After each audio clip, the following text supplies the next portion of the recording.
El derecho a la propiedad va más allá de la simple adquisición de bienes materiales por parte de los seres humanos, porque este es un concepto que abarca una serie de valores superiores o principios que le pertenecen al ser humano por naturaleza, antes de que se conforme el Estado y la sociedad política. Pero por obvias razones, el disfrute de la propiedad privada en el estado de naturaleza se torna un poco turbio, porque como cada ser humano puede aplicar el derecho natural, entonces las libertades, la salud y la vida de cada individuo de alguna u otra manera se va a ver seriamente lesionado o seriamente amenazado. Es por eso que se justifica la creación de la sociedad política. Porque en palabras de John Locke, él menciona que Dios, como creador del ser humano, pues dotó a este de ciertos atributos y de ciertas condiciones que no lo hacen apto para vivir en soledad. Y es el mismo Dios quien le inculca esa necesidad al ser humano de conformar una comunidad, y para eso lo dota de cierta inteligencia y del lenguaje con el objeto de que se asocie con los otros y permanezca en esta comunidad. Aquí nuevamente nosotros vemos claramente reflejado el pensamiento filosófico de Aristóteles, porque también él consideraba que el hombre tenía una inclinación natural a la sociedad, a juntarse con el otro de su misma especie, porque pues su naturaleza generalmente siempre lo conlleva a unirse con aquellos que sienten lo mismo que él. Y esa naturaleza, esa necesidad de juntarse con los otros, se ve materializada en el estado natural, en un estado donde los seres humanos están en una libertad, igualdad e independencia, pero no tienen una ley civil que los rija. Por lo mismo, es que al no existir un poder común, pues los seres humanos deciden salir del estado de naturaleza y conformar la sociedad política. Esa sociedad política nace de la renuncia que hacen los seres humanos de sus poderes naturales. Entonces, estos poderes se traspasan al Estado para que éste sea la autoridad que se encargue de proteger la propiedad, la libertad, la vida y la igualdad de todas las personas. Con ese traspaso, el Estado queda facultado para expedir las normas, definir qué conductas se pueden o no realizar y para imponer las penas y las condenas que vea necesarias frente a aquellos hombres que infrinjan la ley civil. Entonces, de esta manera es que se presenta esa renuncia de los poderes, que es una renuncia voluntaria que realiza cada ser humano. O sea que la sociedad política, en últimas, viene a tener un sustento y a tener una fuerza vinculante respecto a todos esos hombres que escojan libremente pertenecer a ella. Y ese sustento se materializa en el pacto social, que es una declaración expresa, es una declaración formal que realizan los seres humanos en donde deciden conformar una comunidad política. Y esta comunidad va a entrar a regular todos los designios de las personas que se sometan bajo la sociedad y por supuesto va a tener que proporcionarles a los seres humanos una vida grata, firme y pacífica. Pero el pacto social solamente se logra si media el consentimiento o la autorización de cada ciudadano, porque solamente a través de la voluntad de cada individuo es que se puede salir del estado de naturaleza.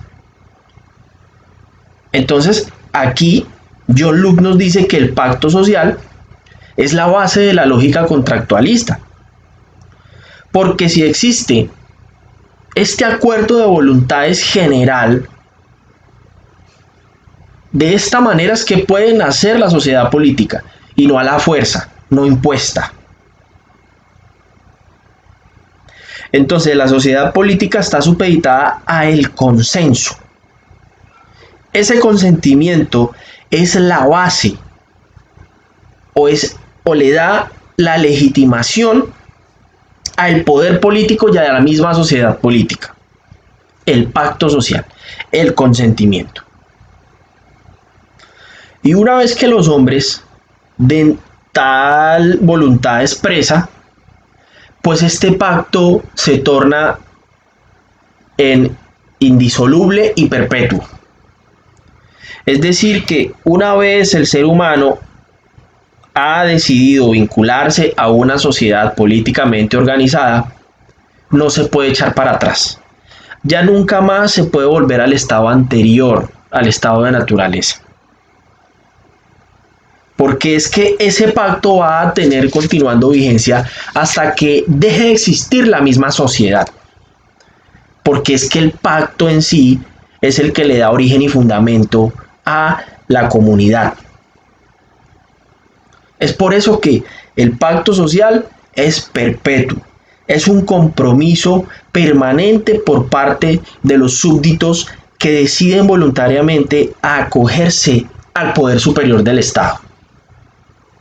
Y Locke nos dice que pueda que desaparezca esa obligación de permanecer, pero frente a un gobierno, porque los gobiernos van y vienen. Pero lo que no desaparece es la sociedad, porque eso va íntimamente relacionado a el comportamiento de los seres humanos cuando quieren, unidos en comunidad, buscar fines conjuntos. ¿Y cuáles son los poderes a los que debe renunciar el ser humano cuando sale de su estado de naturaleza? Son dos. El primero consiste en la facultad que tiene el ser humano para realizar lo que considere pertinente en su vida o lo que considere adecuado para su protección, es decir, su libertad plena, que le permite actuar conforme lo dicta su razonamiento.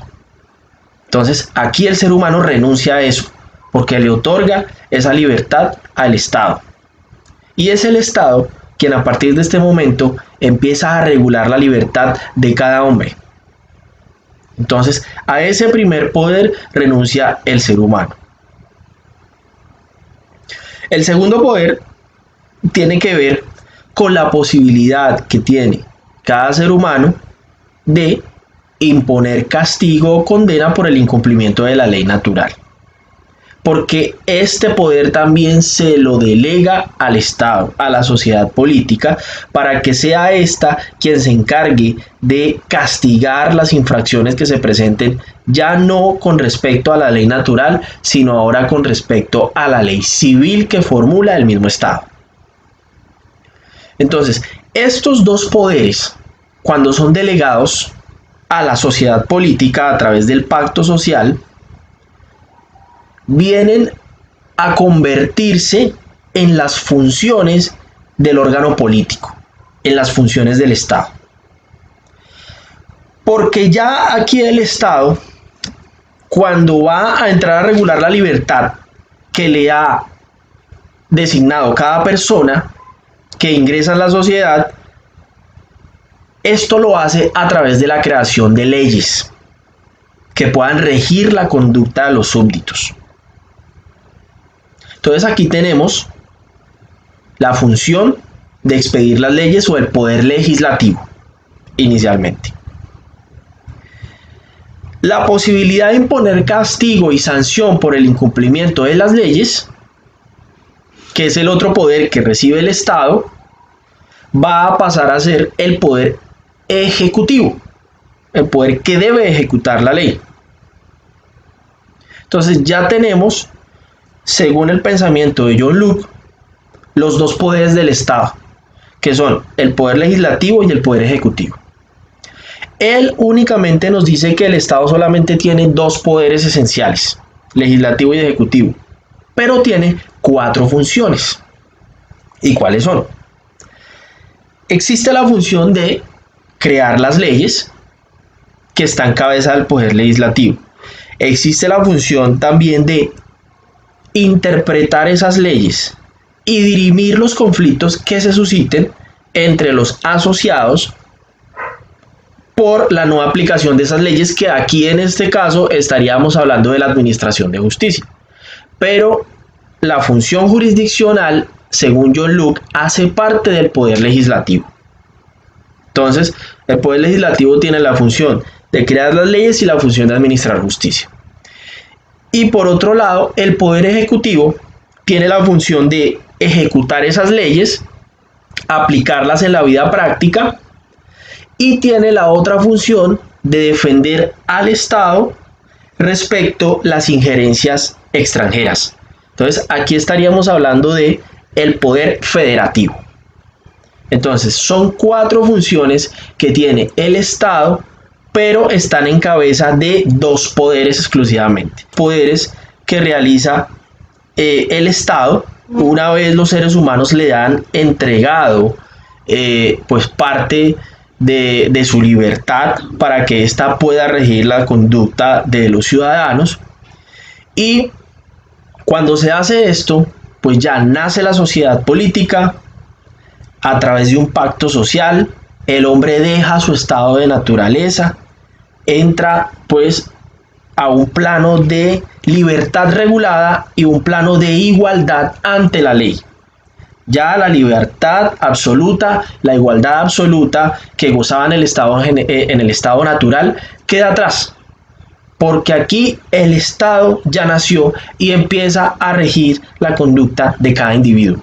Recordemos que este pacto social es permanente, es perpetuo, y el ser humano no se puede retrotraer a su estado primigenio, a su estado anterior, en el que no gozaba de la protección de un órgano superior.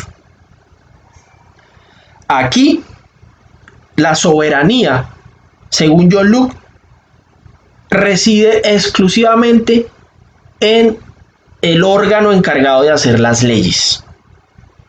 El poder legislativo, según John Locke, es el soberano, porque tiene la posibilidad de regir la conducta de los individuos.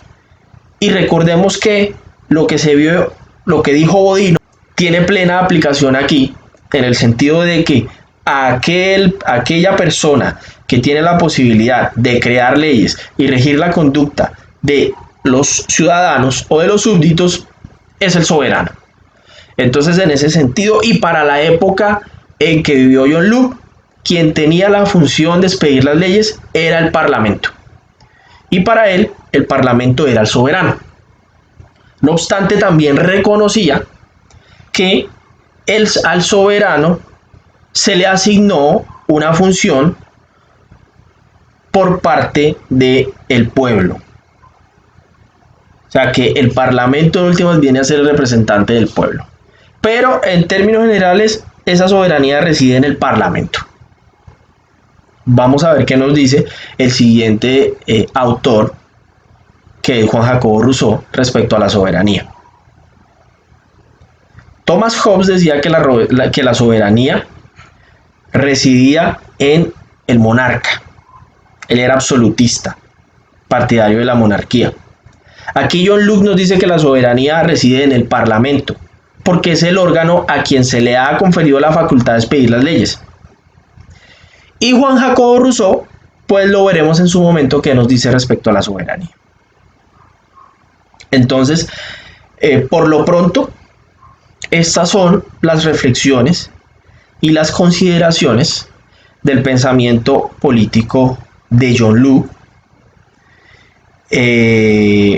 Como he mencionado, de los principales exponentes del contractualismo, y junto a Thomas Hobbes y Juan Jacobo Rousseau pues nos formulan una teoría que complementa la forma en que la sociedad crea los cimientos necesarios para que el ser humano tenga una estabilidad, una protección y se rija bajo ciertas relaciones de autoridad y de poder. Entonces, de esta manera concluimos el pensamiento político de John Locke.